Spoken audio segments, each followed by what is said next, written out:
Hello दोस्तों, इस particular video में CSS के बारे में डिस्कस करने वाले हैं। तो पिछले वीडियो में मैं ऑलरेडी डिस्कस किया था कुछ CSS के सिलेक्टर के बारे में। आप किसी भी एलिमेंट को, किसी भी पार्टिकुलर एलिमेंट को सिलेक्ट करके उसके ऊपर CSS का कोड बड़े आसानी से लिख सकते हैं। तो कोड लिखने के लिए सिलेक्ट तो करना पड़ेगा ना एलिमेंट को, तो वो बड़े आसानी से आप कर सकते हैं। ओके, तो ये सारे सिलेक्टर हैं जो कि कॉमनली डेली लाइफ में जो भी बंदा डिजाइनिंग का कुछ भी काम करता है तो वो ये सारे सिलेक्टर का इस्तेमाल करता है। तो ये बहुत ही कॉमन है जो कि आपको आने चाहिए, मैं ऑलरेडी डिस्कस कर चुका हूँ। चलिए दो और सिलेक्टर के बारे में बात कर लेते हैं। वो है एडजासेंट सिबलिंग सिलेक्टर और दूसरा है जनरल सिबलिंग सेलेक्टर। तो ये दोनों का कब इस्तेमाल करेंगे, किस केस में करेंगे, क्योंकि अगर आपके पास वैरायटी ऑफ सिलेक्टर का अगर सिंटैक्स अगर रहेगा आपके दिमाग में, स्ट्राइक करेगा, तो डेफिनेटली बड़े आसानी से किसी भी पार्टिकुलर एलिमेंट को आप सिलेक्ट कर सकते हैं और उसको सिलेक्ट करने के बाद उसके ऊपर स्टाइल लिख सकते हैं। तो चलिए देखते हैं। तो मैं इसको थोड़ा ओके, आई होप कि आपको अभी अच्छे से दिख रहा होगा सब कुछ। ओके, तो अब इसके लिए करना क्या है कि मैं ऑलरेडी जो है डॉक्यूमेंटेशन ओपन कर चुका हूँ। ठीक है, ये आप देख सकते हैं इसका डॉक्यूमेंटेशन। आपको ये जो भी ये लिस्ट है, इस लिस्ट में आपको करना क्या है कि एक एक करके आपको गूगल में सर्च करना है इसके बारे में डिटेल में जानने के लिए। तो सिंपल यहाँ पे कॉपी करिए और यहाँ पे जाकर सर्च कीजिए गूगल में।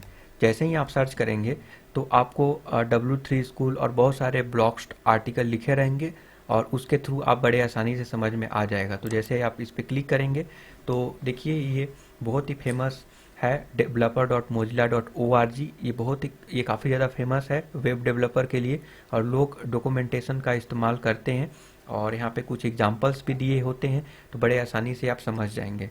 ठीक है, तो एक एक करके डिस्कस करना इतना आसान नहीं है क्योंकि बहुत ज़्यादा टाइम कंज्यूम होगा।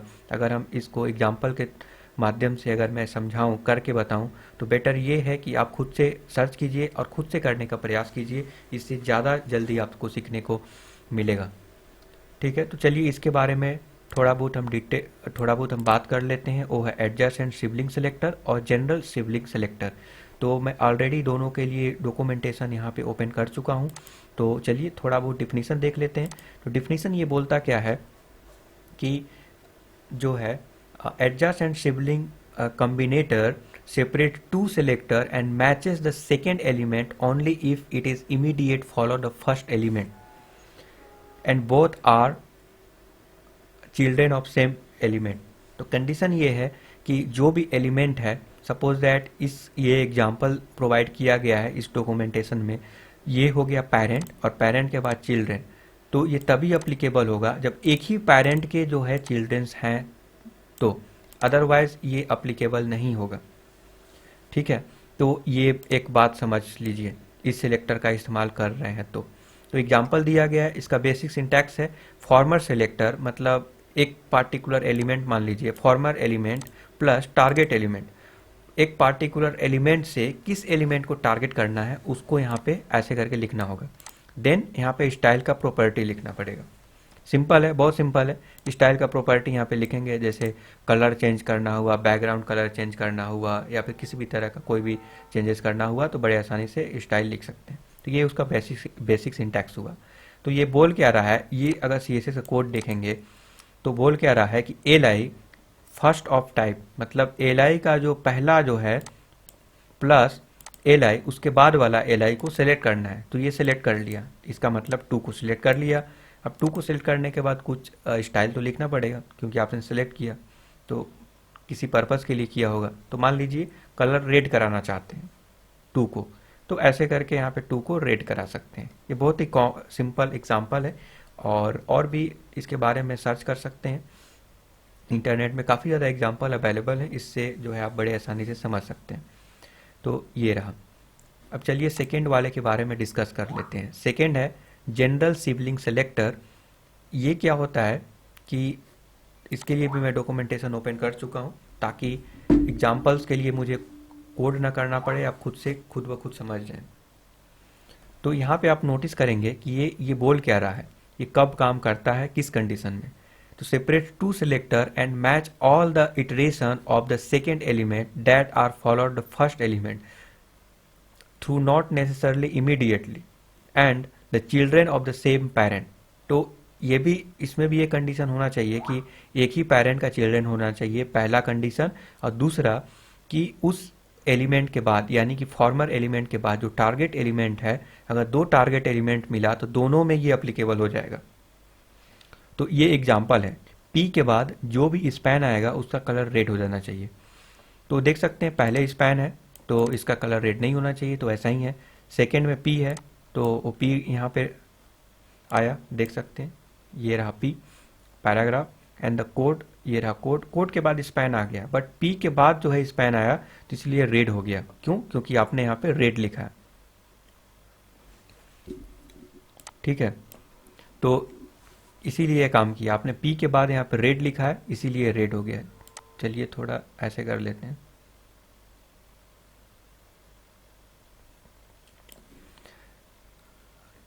अब यहाँ पे नोटिस करेंगे कि दो, उसके बाद एक और स्पैन है और वो भी जो है इस कंडीशन के अकॉर्डिंग वो भी रेड हो जाना चाहिए, तो वो भी रेड हो गया। And this is a red pen, देखिए and this is a red pen, तो ये भी रेड हो गया।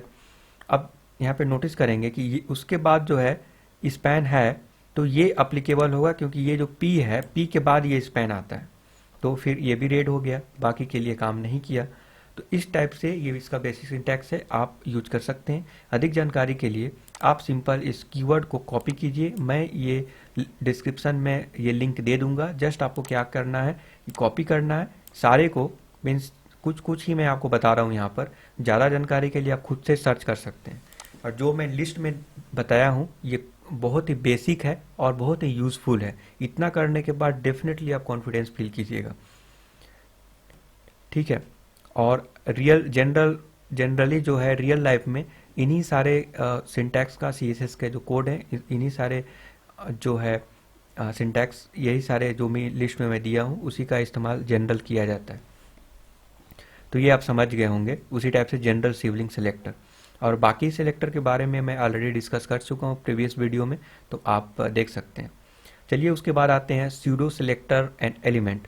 तो ये हुआ mouse over selector. It means that अगर आपका माउस है, जैसे हमारा कर्सर यहाँ पे शो कर रहा है, ब्लिंक कर रहा है, मैं किसी भी पार्टिकुलर एलिमेंट पर लेकर अगर जाऊँ तो क्या होगा, उसका कलर चेंज हो जाएगा।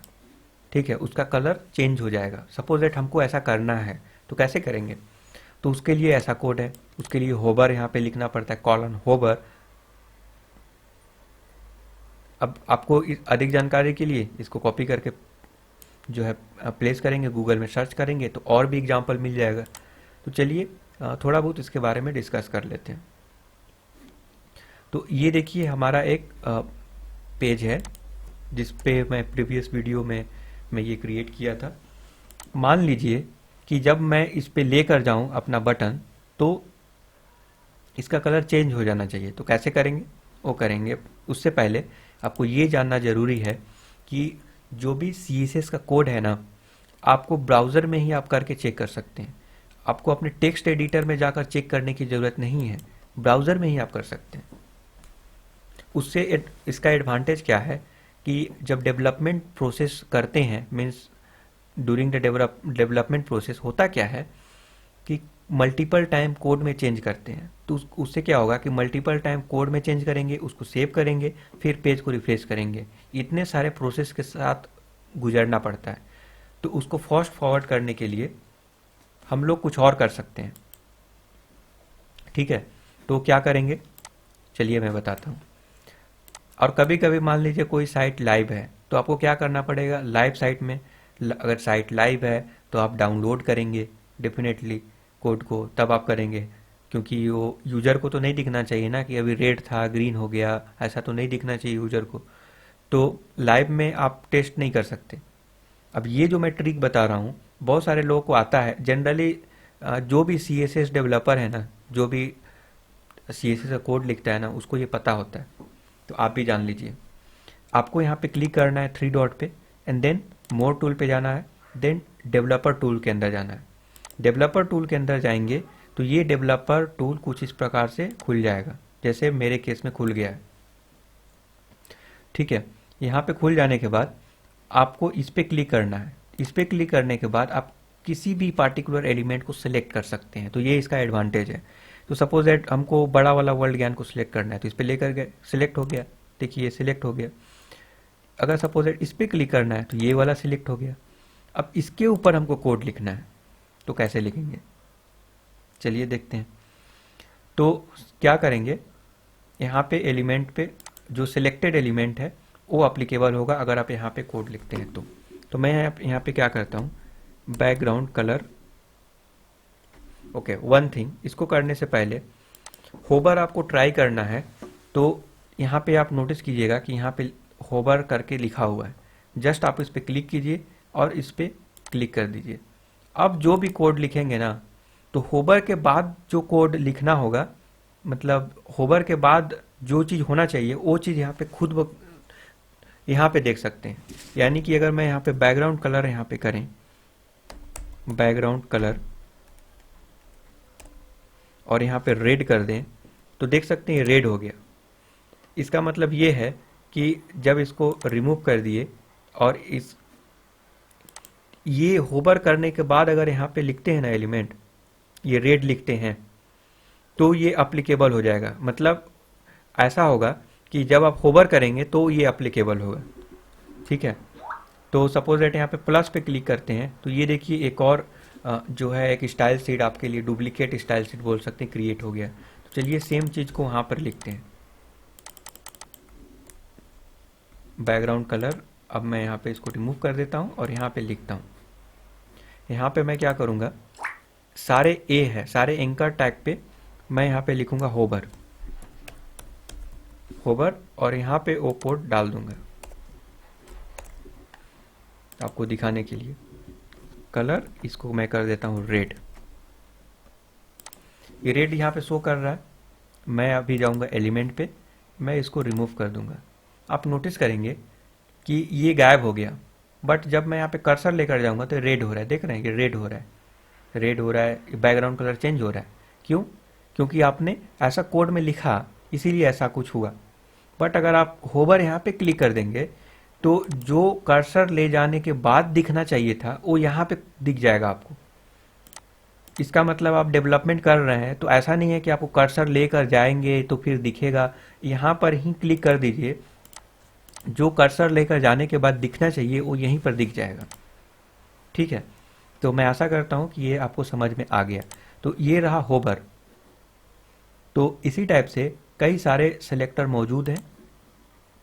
तो चलिए हम देखते हैं। एक्टिव लिंक सिलेक्टर, अगर लिंक एक्टिव है तो ये वाला, फोकस, इनपुट फोकस, ऐसे करके। इनपुट फोकस इसका मतलब क्या है, ये देखिए इनपुट फील्ड है। जब हम इस पर क्लिक करते हैं ना तो ये फोकस कर रहा है, मतलब लगेगा कि उस पर फील करना चाहिए आपको, फोकस कर रहा है, तो इसको बोलते हैं फोकस। जब फोकस करेगा तब आपका CSS कुछ और हो जाना चाहिए, मतलब उसके ऊपर कुछ और स्टाइल करना चाहते हैं, तो फिर इस कंडीशन का इस्तेमाल करेंगे। तो यहाँ पे फोकस सिलेक्टर, तो इनपुट फोकस ऐसे करके लिखना पड़ेगा। अगर कोई बंदा फोकस करता है तो फोकस कैसे करेगा, जब उस पर टाइप करेगा ना तब फोकस होता है। और दूसरा, जावास्क्रिप्ट के माध्यम से भी प्रोग्रामेटिकली फोकस करा सकते हैं। तो ये रहा focus selector. Then visited link selector, अगर कोई एक लिंक है, लिंक मीन्स एंकर टैग के थ्रू कोई भी आप लिंक, सपोज इट ये सारे लिंक हैं, देख रहे हैं, बट एक बार अगर कोई इस पे चला जाता है ना, क्लिक कर देता है, इस पे चला जाता है, मतलब एक बार विजिट कर लिया, तो उसका कलर ग्रीन हो जाना चाहिए, ताकि यूजर को समझ में आ जाएगा कि इसमें इतने सारे लिंक हैं, सबका नेम एक ही है, तो किस पे वो क्लिक किया था लास्ट टाइम, तो उसको अभी आइडिया नहीं है। वो गलती से, मतलब याद रहता है फिर भी जो है इतने आसपास में है ना, उसको पता नहीं चलेगा ये इस पे क्लिक किया था कि इस पे क्लिक किया था। मान लीजिए ये इसका कलर भी इसी के जैसा है, तो समझ में नहीं आएगा। तो इसका कलर चेंज करा सकते हैं, इसको ग्रीन करा सकते हैं, ताकि उसको ये पता चल जाएगा कि ये वो ऑलरेडी क्लिक कर चुका है। फॉर एग्जांपल अगर गूगल के केस में देखें तो कुछ भी अगर हम टाइप करते हैं गूगल में, तो अगर हम इस पे क्लिक करते हैं, सपोज दैट ये इस पे क्लिक करते हैं और फिर से अगर हम बैक जाते हैं, तो आपको इसमें कलर में कुछ एक डिफरेंस देखने को मिलेगा, ऐसा लग रहा है कि आपने ऑलरेडी विजिट कर चुका। तो दैट्स वाई आपको CSS के थ्रू आप मैनेज कर सकते हैं, ताकि यूज़र को जो है यूज़र फ्रेंडली सारे चीज़ें लगें। तो ये आप कर सकते हैं। तो इसी टाइप से फर्स्ट लिंक सेलेक्टर, पहला लिंक हो गया, और भी बहुत सारी चीज़ें हैं। देखिए ये बहुत इंपॉर्टेंट है, nth child selector. Suppose that एक P है, पैराग्राफ है, तो बहुत सारे पैराग्राफ हैं, तो किस नंबर वाले पैराग्राफ को सिलेक्ट करना चाहते हैं तो वो डिफाइन कर सकते हैं। तो P nth चाइल्ड, तो 3 करेंगे तो 3 वाला चाइल्ड, मतलब एक डिव है, डिव के अंदर अगर 4 अगर P हैं तो चौथे वाले को करना है तो 4th चाइल्ड करना पड़ेगा। इस टाइप से सिलेक्टर का इस्तेमाल कर सकते हैं। ये first element of its parent selector. अब ये क्या है, अब ऑलरेडी यहाँ पे देखे होंगे एग्जांपल में, type of first of type. ये रहा आपका पेरेंट, यूएल, पेरेंट का हो गया चाइल्ड, तो चाइल्ड का फर्स्ट वाला, जो पेरेंट का फर्स्ट वाला जो चाइल्ड है वो जो है यहाँ पे सिलेक्ट होगा। तो वही चीज़ है। उसी टाइप से इनपुट, अब इनपुट का टाइप चेक बॉक्स भी हो सकता है, तो चेक्ड अगर हो गया तो उसके ऊपर अलग CSS अप्लाई होगा। कोई बंदा अनचेक करेगा तो अलग चीज़ अप्लाई होगा। अगर सपोज डिसेबल इनपुट है, इनपुट फील्ड है, इनपुट फील्ड में आप कुछ टाइप कर सकते हैं, बट सपोज डिसेबल करना है तो इस पर राइट क्लिक करते हैं। चलिए हम करके दिखाता हूँ मैं। यहाँ पे सपोज डिसेबल करना है तो एडिट HTML, और यहाँ पे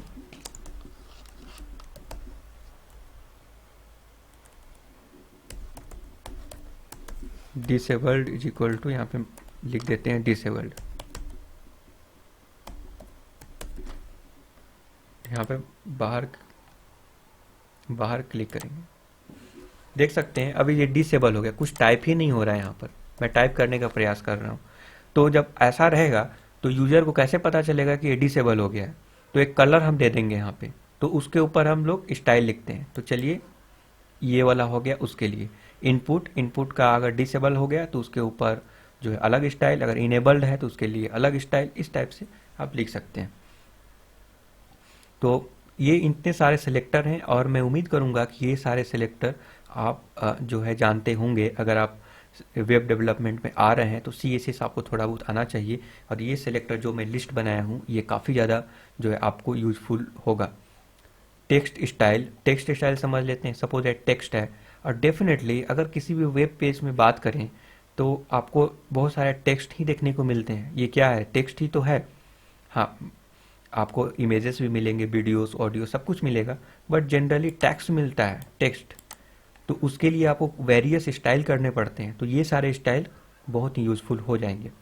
तो फॉन्ट स्टाइल, तो फॉन्ट स्टाइल को अब इटालिक करना है, नॉर्मल रखना है, ये कर सकते हैं। Font variant, normal, small caps, ऐसे कर सकते हैं। फॉन्ट वेट, इसको बोल्ड करना है, ऐसे कर सकते हैं। वर्टिकल अलाइनमेंट, फॉन्ट साइज, अब सपोज दैट इसका फॉन्ट का साइज आप बढ़ाना चाहते हैं, इस पर क्लिक करिए। क्लिक करने के बाद यहाँ पे फॉन्ट साइज यहाँ पे मैं कर देता हूँ फॉन्ट साइज।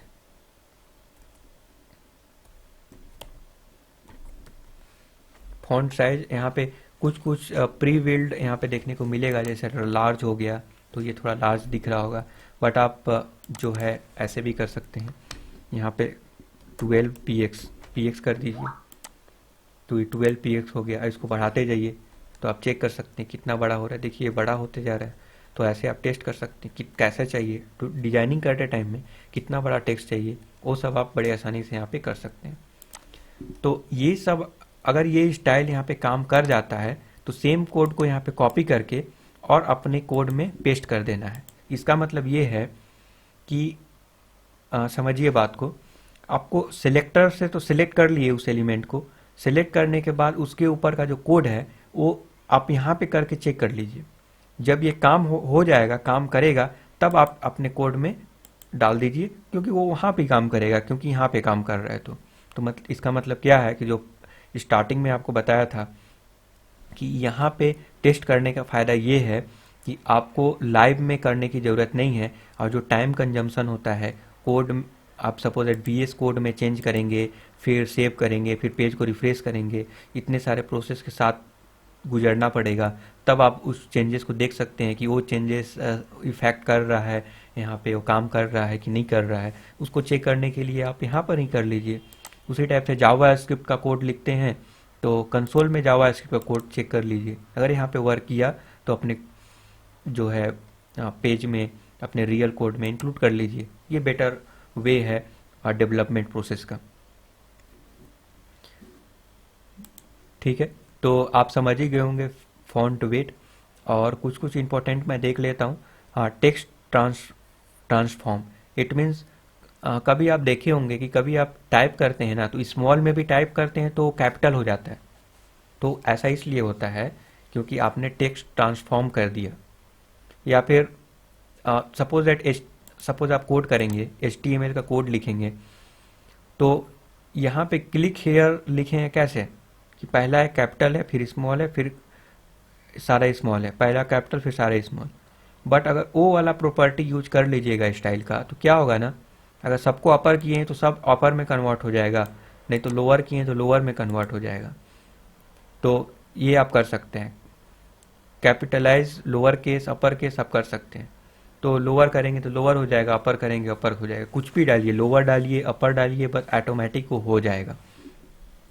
तो ये चीज़ है, उसके अकॉर्डिंग आप चेक कर सकते हैं। तो कैपिटलिस्ट हो सकता है, पहला लेटर कैपिटल, फिर सारे लोअर कर सकते हैं आप, सारे को अपर कर सकते हैं। तो ये टेक्स्ट ट्रांसफॉर्म हो जाए। कैसे यूज करना है, सिंपल है। यहाँ पे सपोज दैट इस कलर का टेक्स्ट ट्रांसफॉर्म करना है, तो इस पर क्लिक करिए। यहाँ पे एलिमेंट डॉट स्टाइल, यहाँ पे लिखना है टेक्स्ट ट्रांसफॉर्म। अब देखिए कुछ कुछ ऑटोमेटिक आ गया। तो नन करेंगे तो कोई भी काम नहीं करेगा इसमें से। अपर केस कर देते हैं, देखिए ये अपर केस हो गया। अब हम इसको लोअर केस कर देते हैं, लोअर केस, देखिए ये सारे लोअर हो गए। अब हम इसको कैपिटलाइज कर देते हैं, तो पहला लेटर कैपिटल क्लिक का, और हेयर का पहला लेटर कैपिटल, बट यहाँ पे तो हेयर का स्मॉल था। तो इस टाइप से आप CSS का कोड लिख सकते हैं। Space between character, suppose that एक करेक्टर है तो करेक्टर के बीच में कितना स्पेस होना चाहिए, तो वो इस कोड के माध्यम से कर सकते हैं। ठीक है, तो ये सब करने की ज़रूरत नहीं है। आई थिंक आपको जस्ट जस्ट खेलना है, जस्ट आप ट्राई कीजिए इसको करने का, वो सब खेलते रहिए, ऐसे करके चेक कीजिए कि कैसे कैसे चेंजेस हो रहे हैं। That's it. तो लेटर स्पेसिंग, सपोज दैट मैं जस्ट आपको क्विक बता देता हूँ। मैं यहाँ पे गया, लेटर स्पेसिंग, इसका साइज क्या है, तो PX में हो सकता है। तो सपोज दैट 2px कर दीजिए। तो देखिए 2px, उसका डिस्टेंस जो है दो लेटर के बीच में डिस्टेंस बढ़ गया, दो कैरेक्टर के बीच में डिफरेंस बढ़ गया। अब इसको 2px की जगह पे 3 करिए, 4 कीजिए, ऐसे करके बढ़ाकर चेक करते रहिए कितना कैसे काम कर रहा है। तो ऐसे करके आपको जस्ट खेलना है, आप समझ जाएंगे। तो ये रहा space between character, line height, horizontal alignment. तो लेफ्ट करना है, किसी भी एलिमेंट को लेफ्ट शिफ्ट करना है, राइट शिफ्ट करना है, सेंटर में लाना है, तो ये यूज कर सकते हैं। टेक्स्ट अलाइन कर सकते हैं, फॉन्ट फैमिली यूज कर सकते हैं इस टाइप से। टेक्स्ट शैडो कर सकते हैं, तो हॉरिजॉन्टल शैडो, वर्टिकल शैडो, ये भी काफ़ी ज़्यादा इंटरेस्टिंग है। चलिए ये वाला टेक्स्ट शैडो देख लेते हैं। तो टेक्स्ट शैडो हम यहाँ पे कर सकते हैं, इंस्पेक्ट किए और इसको यहाँ पे लेकर जाते हैं, टेक्स्ट शैडो।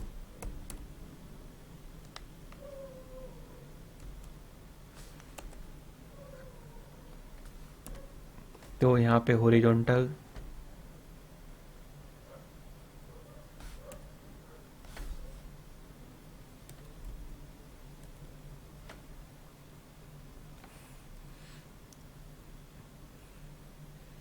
टेक्स्ट शैडो में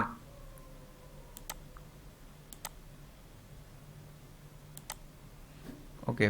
तो ये रहा टेक्स्ट शैडो में एच विंडो।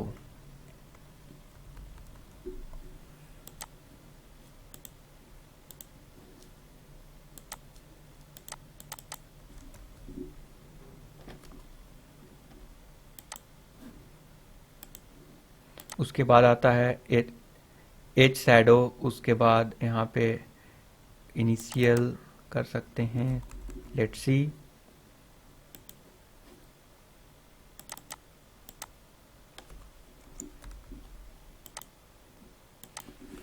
ओके, तो ये मैं आप पे छोड़ता हूँ, आप खुद से ये ट्राई कीजिए, डेफिनेटली आपको समझ में आ जाएगा। टेक्स्ट शैडो ये काफ़ी ज़्यादा इंटरेस्टिंग है, बट रेयर इस्तेमाल होता है। मीन्स शैडो, सपोज एक शैडो दिखाई देगा, इस स्टाइल की मदद से आप देख सकते हैं। ठीक है, तो मैं उम्मीद करूँगा कि ये सब चीज़ आप चेक कर लेंगे एक एक करके। उसके बाद आता है पोजीशन। पोजीशन में काफ़ी ज़्यादा जो इस्तेमाल होता है वो होता है फ्लोट एलिमेंट। फ्लोट लेफ्ट कर सकते हैं, राइट कर सकते हैं, जैसा कि आपने यहाँ पे देखा कि टेक्स्ट अलाइन लास्ट, इसका भी फ्लोटिंग यहाँ पे दिया गया है, हॉरिजॉन्टल अलाइनमेंट। बट ये काफ़ी ज़्यादा इस्तेमाल किया जाता है पोजीशन के लिए। सपोज दैट ये टेक्स्ट है, इसको चाहते हैं कि ये जो है ये एक डिवीजन है, डिवीजन इतना बड़ा है, इतने बड़े डिवीजन है, इस पार्ट बड़े डिवीजन में ये वाला चीज़ है जो यहाँ पे होना चाहिए, इस साइड में या फिर सेंटर में होना चाहिए, तो उसको फ्लोट करा सकते हैं, left right centre. Okay, left right, और ये नन, ये एग्जांपल है।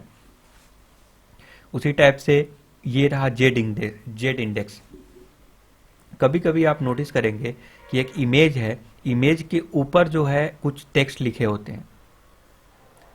तो दो ऑप्शन है उसको करने के लिए। एक ऑप्शन ये है कि इमेज को एज अ बैकग्राउंड ले लीजिए, बैकग्राउंड इमेज कर लीजिए। मतलब सपोज दैट कोई भी एक एलिमेंट अगर हम लेते हैं तो यहाँ पे हम बैकग्राउंड डाल सकते हैं।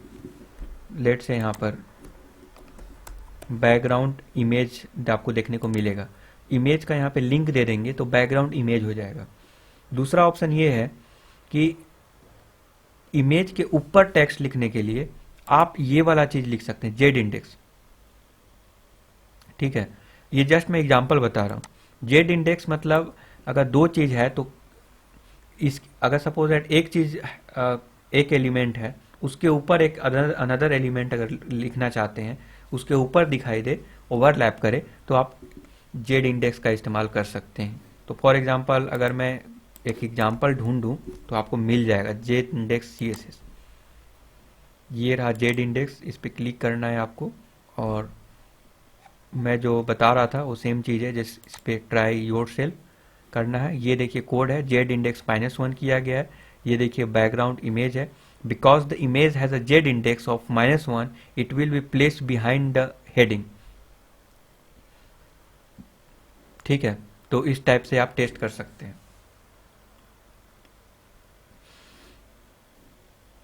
तो आपको दिखाई देगा कि एक जो है एक के पीछे है, तो इस टाइप से जेड का जेड इंडेक्स का इस्तेमाल कर सकते हैं। उसके बाद यहाँ पे बैकग्राउंड इमेज आ जाते हैं, बैकग्राउंड कलर आ जाते हैं, जो कि काफ़ी ज़्यादा इंपॉर्टेंट और डेली लाइफ में आपको इस्तेमाल करना पड़ता है। बॉक्स प्रॉपर्टी हो गया, लिस्ट स्टाइलिंग हो गया, फ्लेक्स बॉक्स हो गया। अगेन ये फ्लेक्स बॉक्स थोड़ा कम्प्लेक्स पार्ट है, बॉक्स प्रॉपर्टी भी लिटिल बिट उतना ज़्यादा कम्प्लेक्स नहीं है, बट डेफिनेटली जो है ये आपको थोड़ा करके देखना पड़ेगा। जैसे मार्जिन, मार्जिन पैडिंग के बारे में थोड़ा बहुत मैं डिस्कस कर लेता हूँ। और बॉर्डर कलर तो आप जानते ही हैं, किसी का बॉर्डर है तो उसका कलर आप देना चाहते हैं, बॉर्डर स्टाइल, बॉर्डर विड्थ। तो चलिए मार्जिन और पैडिंग के बारे में बात कर लेते हैं। तो सपोज हम राइट क्लिक करेंगे यहाँ पर,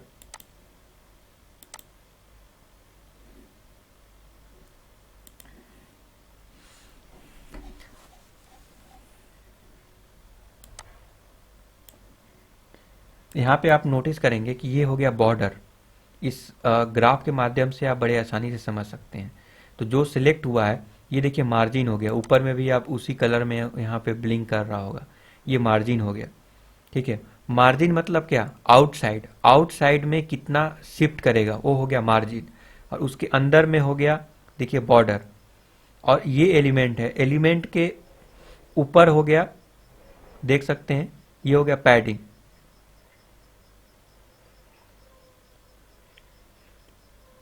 ठीक है, ये बॉर्डर है, बॉर्डर के बाहर हो गया मार्जिन, इसके अंदर हो गया पैडिंग। तो इस टाइप से आप समझ सकते हैं। ये रहा border, border in the sense कि जो है सपोज दैट ये एलिमेंट है तो उसका कुछ ना कुछ बॉर्डर है, तो उसको देखने के लिए आप यहाँ पे डाल सकते हैं बॉर्डर प्रॉपर्टी। आप देख सकते हैं बॉर्डर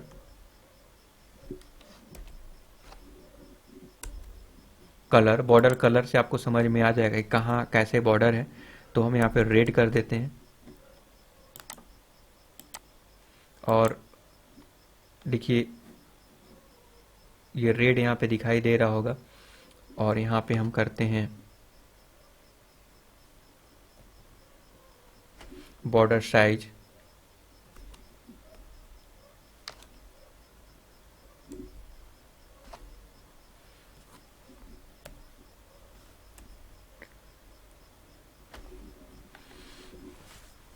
बॉर्डर ये वाला यूज कर लेते हैं। तो देख सकते हैं ये बॉर्डर आपको दिखाई दे रहा होगा, ठीक है। तो इस टाइप से आप चेक कर सकते हैं, बॉर्डर का इस्तेमाल अगर करना चाहते हैं तो कर सकते हैं CSS के माध्यम से। तो कभी कभी इंटरव्यू में ये क्वेश्चन पूछा जाता है कि मार्जिन और बॉर्डर में क्या डिफरेंस है। तो अगर जो है डिजाइनर अगर हैं तो डेफिनेटली मैं रिकमेंड करूँगा कि ये आप चेक कर लीजिए, क्योंकि जनरली ये कॉमन क्वेश्चन है जो कि पूछा जाता है, ठीक है। तो चलिए हम आगे बढ़ते हैं और आगे हम बात करते हैं। ये बॉर्डर कलर हो गया, बॉर्डर स्टाइल आप समझ गए, हिडन कर सकते हैं, डॉटेड कर सकते हैं। डॉटेड मतलब डॉट डॉट डॉट करके आएगा।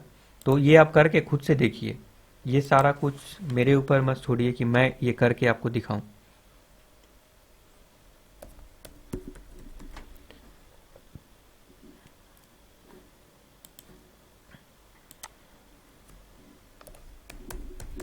बॉर्डर हो गया यहाँ पे, मैं एक लास्ट कर देता हूँ, मैं आपको दिखाता हूँ।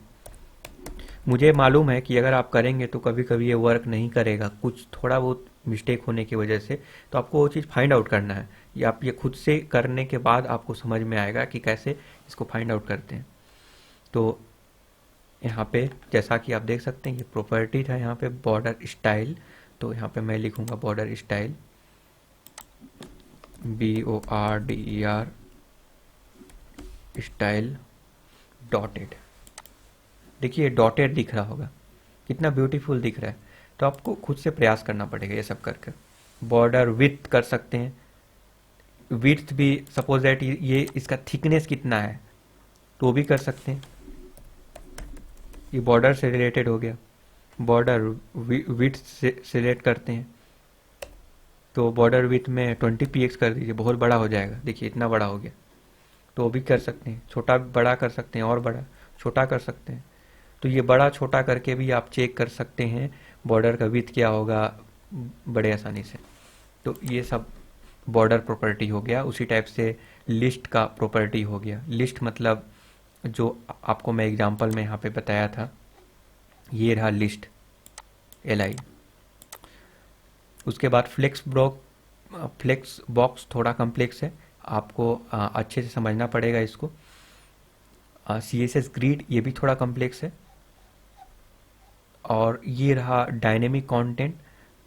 अब इसके बारे में आप खुद से रिसर्च कीजिए, अगर किसी प्रकार का अगर प्रॉब्लम आता है तो आप बता सकते हैं। ये कुछ एडवांस टॉपिक हैं जो लास्ट में 3 दिए गए हैं, फ्लेक्स बॉक्स, CSS ग्रिड और डायनेमिक कंटेंट।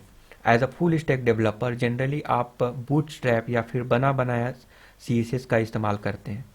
तो बना बनाया CSS और बूटस्ट्रैप के क्लासेस का इस्तेमाल कर रहे हैं तो जनरली इतने सारे कॉम्प्लेक्स चीज़ों को उस केस में जानने की ज़रूरत नहीं है, क्योंकि वो पहले से प्री बिल्ड किया हुआ मिलता है। हालांकि ये नॉलेज आपको डेफिनेटली काम करेगा। अगर आप डिज़ाइनर अगर बनना चाहते हैं तो डेफिनेटली ये सब को तो आपको डीप में जानना ही पड़ेगा, ठीक है। तो जो जनरली इंपॉर्टेंट टॉपिक था मैं उसको ऑलरेडी कवर कर चुका हूँ। अगर फिर भी किसी प्रकार का डाउट होता है CSS से रिलेटेड तो आप कमेंट करके पूछ सकते हैं।